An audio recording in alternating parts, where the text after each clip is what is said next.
This is TWiT. Mike, this is up your alley, and we did not wind up discussing last week, though I wanted to. We shelved it because you were out of pocket last week.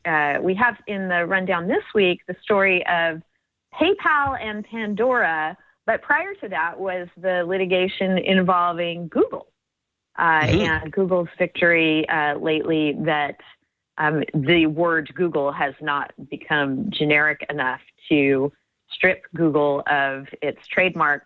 In the story we have in the rundown, PayPal is suing Pandora, saying that its P infringes PayPal's P, or two Ps, or shadow Ps. And I'm dying to get your take on all of this stuff. It seems, just for starters, that the Google case, at least just strikes me intuitively as correctly decided. Do you agree? I do agree.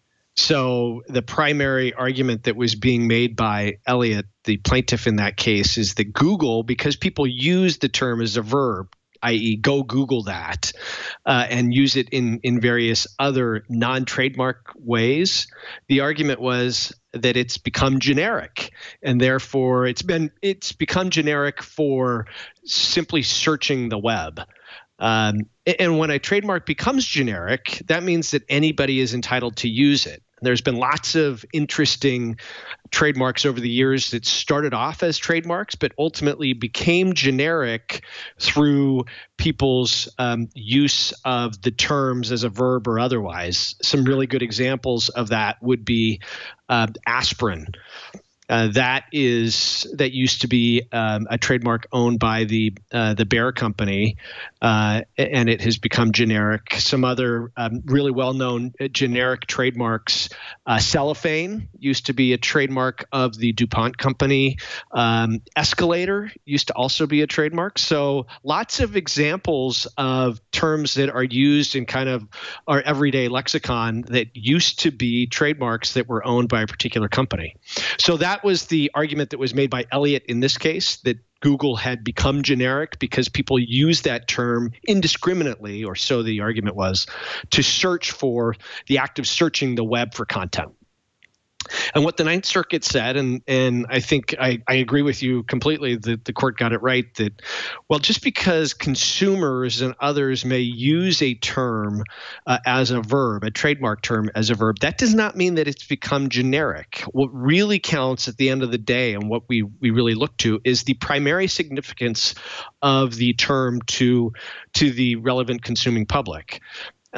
Once a term, the primary significance of which becomes generic in the minds of consumers, then it becomes generic as a matter of law. But that's not what Google has become. It's still a very, very strong brand. People associate that with a single source.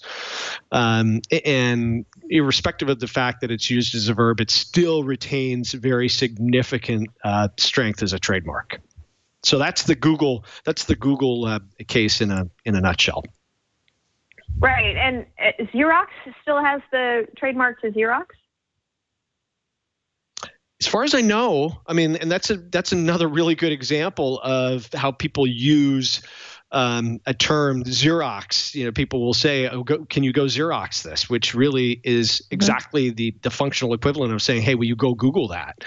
You know, Xerox, like a lot of big brands do, they like to launch advertising campaigns to make sure that their mark does not become generic. So over the years, you've probably seen in magazines and in other media, Xerox had ads that it would say, "Hey, look, make sure you refer to our trademarks as a trademark. Don't use Xerox as a verb," and other similar advertising campaigns that make sure to point out for consumers the importance and the significance of the trademark, so you don't run into a genericism problem.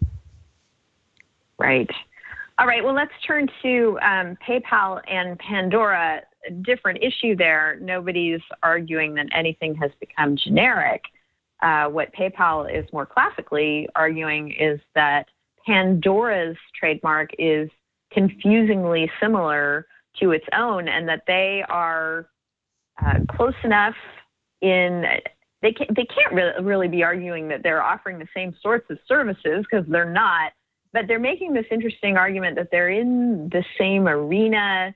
They've asserted, and here's a quote, I believe, from their complaint: "There's a demonstrable nexus between PayPal's and Pandora's services, starting with the fact that companies are in direct competition for precious real estate on the screens of consumers' mobile devices. Mm-hmm. Consumers also use PayPal to pay for their Pandora subscriptions." Now, Mike, you're more the expert in the field of trademark litigation, but both of those strike me as pretty feeble.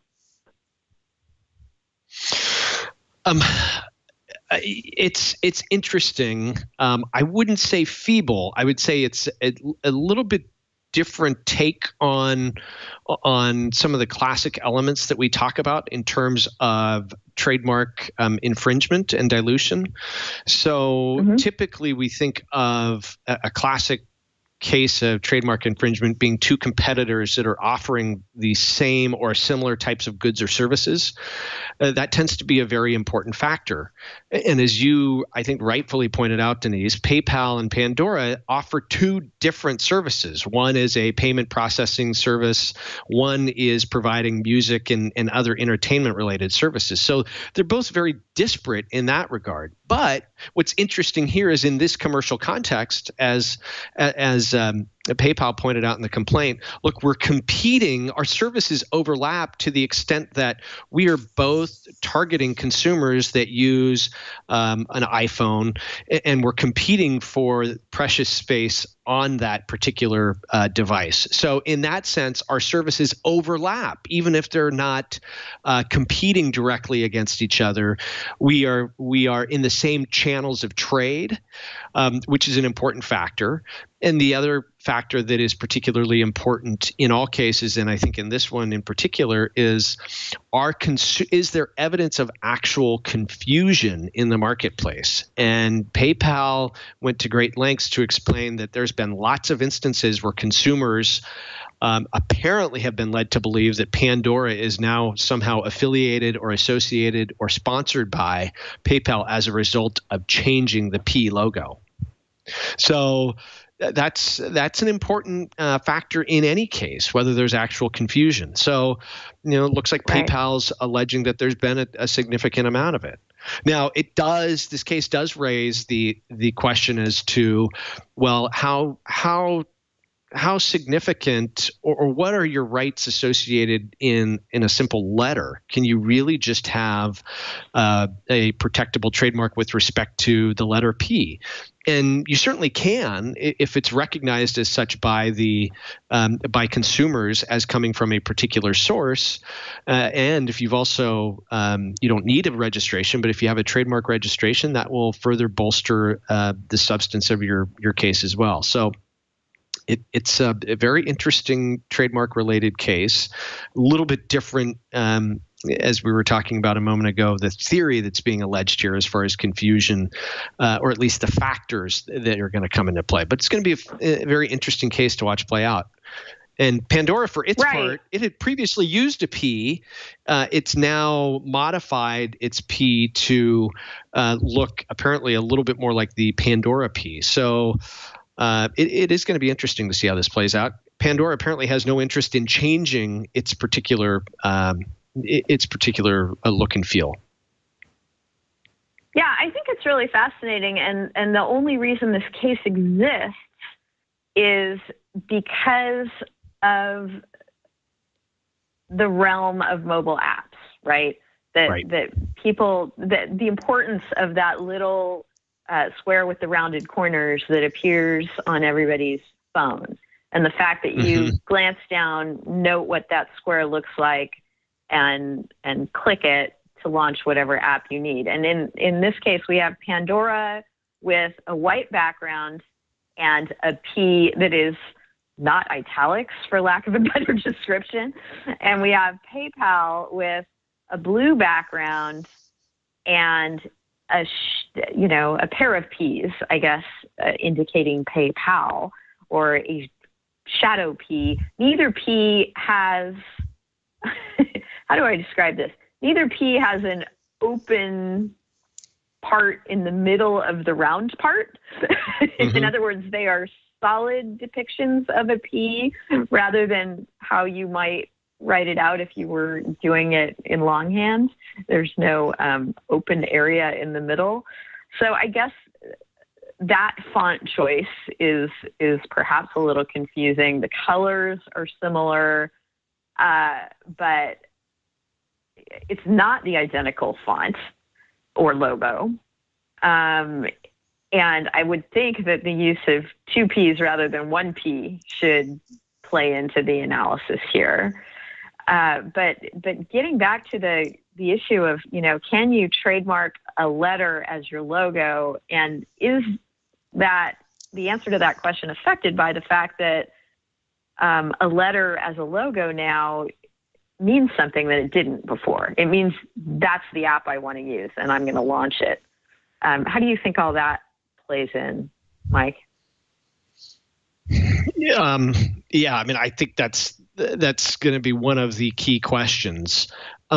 From a pure trademark perspective, there's nothing problematic in my mind with a company claiming that a P or a shadow P or a PP or however we're referring to the mark as here. There's nothing that precludes somebody from claiming trademark rights associated with that particular design. At the end of the day, it's really all about whether consumers associate that particular logo or design or single letter with it with a company that provides goods or services to the public. So there's nothing that strikes me as out of the ordinary with respect to that. It's a little bit different here because we're talking about just a single letter to the alphabet.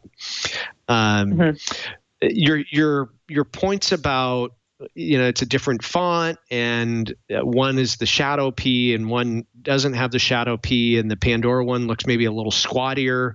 I think that'll come into play. Certainly Pandora will be saying, look, the marks themselves are not identical. Yes, they share some similarities, but we both have companies or services that start with P. So I've got to be able to use the letter P to signify, certainly in the context of an app on a mobile phone, that's really a shorthand way to refer to our particular business.